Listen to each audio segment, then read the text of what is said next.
This is Coyote News.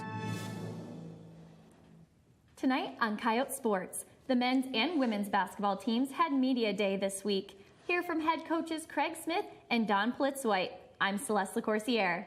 And I'm Devin Reiners. The football team falls in a heartbreaker to Western Illinois. But first, Nathan Finster has our headlines. Nathan? USD senior outside hitter Audrey Reeg has been named the Summit League Offensive Player of the Week. Reeg collects the award for the third time in her career and the second time this season. Reeg helped lead the Coyotes to sweeps over Omaha and Western Illinois, where the Coyotes won their 21st game, the most since 2008. She ranks second in the Summit League for kills and points per set. Game 7 of the World Series between the Chicago Cubs and the Cleveland Indians is tonight. After falling behind 3-1, the Cubs rallied to win games 5 and 6, setting up the deciding Game 7. First pitch tonight is scheduled for 7. And those are your headlines. Thanks, Nathan. Softball swinging into a new season at USD. New head coach Robert Wagner says he hopes to make a positive impact on the program. Wagner has more than 20 years of coaching experience at the collegiate level and has even produced 2 national championships at Arizona State. The new staff is also developing new coaching philosophies. I think that anytime you have a new staff come in place, there is a transition, and we're still right in the middle of that transition. But I think that the players have been welcoming, and they've been really good in making that transition and being part of that process. The team will continue developing their chemistry over the next few months.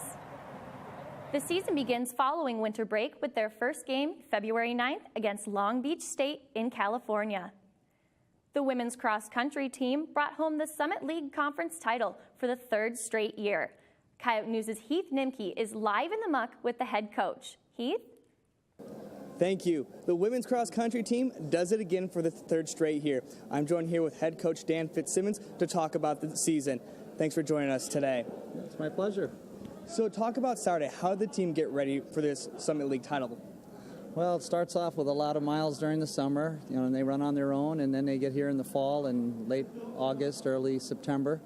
And it's just a matter of developing some consistency, just progressing from one week to the next, one meet to the next, and hopefully be healthy enough that when we show up at the conference meet, we're ready to go. Talk about the women running in a pack. How has that helped you guys win plenty of meets this season? Well, it's really a unique thing. We haven't really been able to do that the last couple of years, but this year it's worked out real well. And a lot of it's just that we have a lot of women kind of at the same talent level, same ability. And, why race your teammate when you got all these other opponents to run against? And so what we've been able to do is kind of keep our 1 through 5, 1 through 7, sometimes our 1 through 9 within a minute of each other, which doesn't allow for a lot of other teams to squeeze runners in between us. And how are you guys getting ready for the Midwest Regional Tournament? We're just trying to get back in our routine. I mean, it's been traveling a little bit, and of course they're a little bit tired from the weekend and kind of an emotional high. Now it's time to get back to reality and get back to business. Perfect. Thank you for joining us today. Hey, my pleasure. The cross-country team competes in Iowa City on November 11th for the Midwest Regional Tournament. Live in the muck, I'm Heath Nimke. Thanks, Heath. The men's and women's basketball teams held media day yesterday. Men's head coach Craig Smith says there's a lot to overcome, but he's proud of how the team has prepared for the upcoming season. For us, quite frankly, it feels like year one all over again. A lot of new faces. We graduated 78% of our scoring, 65% of our rebounding, and 80% of our minutes. So that's a lot to overcome, but really like the vibe of this team and the new guys in our program. We have Women's head coach Dawn Plitzwhite says she's excited to be here and she's proud of the group of ladies she gets to coach. Well, after being at the University of South Dakota for just about 6 months now, I can tell you it's a very special place to be. And the question is why? And the answer is because of the people that are here. It's really been great. And as coaches, we've had a chance to work with our players now for the last 6 months, probably with the summer and the fall. And they're really a spectacular group of young ladies.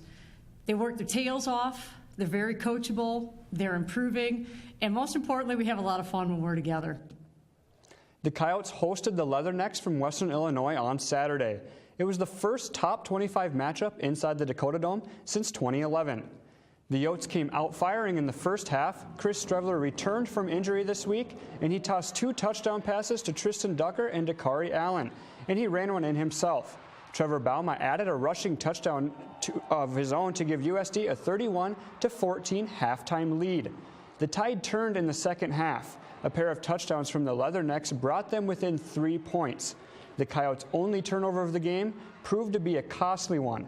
A Bauma fumble on the Western Illinois 1-yard line turned into a Leatherneck touchdown, giving them a 1-point lead with just 30 seconds to play. Miles Bergner missed what would have been a career-long 54-yard field goal, giving Western Illinois the 35-34 victory. The Coyotes fall to 3-2 in the Valley, and they'll be back in action this Saturday as they travel to Southern Illinois.